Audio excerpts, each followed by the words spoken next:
Hi കൂട്ടുകാരെ, നമുക്കിന്ന് രാജാവും രാജകൊട്ടാരവും ഒക്കെ ഉള്ള സ്ഥലത്തേക്ക് പോയാലോ? ഇത് സ്ഥലം കോവിൽമലയാണ്. നമ്മുടെ കേരളത്തിലെ രാജാവ് സമ്പ്രദായം നിലനിൽക്കുന്ന ഒരേ ഒരു സ്ഥലമാണ് കോവിൽമല. ഇവിടെ മന്നാൻ സമുദായത്തിലാണ് രാജാവുള്ളത്. മന്നാൻ സമുദായം എന്ന് പറഞ്ഞാൽ ഒരു ആദിവാസി ഗോത്ര സമുദായമാണ് മന്നാൻ സമുദായം. നമ്മളിപ്പോൾ രാജകൊട്ടാരത്തിലേക്ക് പോകുന്ന വഴികളാണ് കാണുന്നത്. ഇവിടുത്തെ രാജാവിൻ്റെ പേര് രാമൻ രാജമന്നാൻ എന്നാണ് കേട്ടോ. ഇവിടെ വഴിപണി നടക്കുവാണ്. അതാ ഇപ്പോൾ JCB ഇതൊക്കെ ഇവിടെ കാണുന്നത്. നമ്മൾ ഈ വഴി മുന്നോട്ട് പോകുമ്പോൾ ഇവരുടെ ക്ഷേത്രമാണ് ഇത് കാണുന്നത്, മുത്തിയമ്മ ക്ഷേത്രം.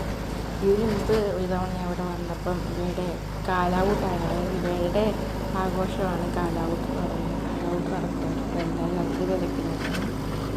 ഇപ്പോൾ ഈ കാണുന്നതാണ് രാജാവിൻ്റെ കൊട്ടാരം. നമ്മൾ താഴോട്ടൊന്നും പോയില്ല കേട്ടോ. ഇതാണ് കൊട്ടാരം.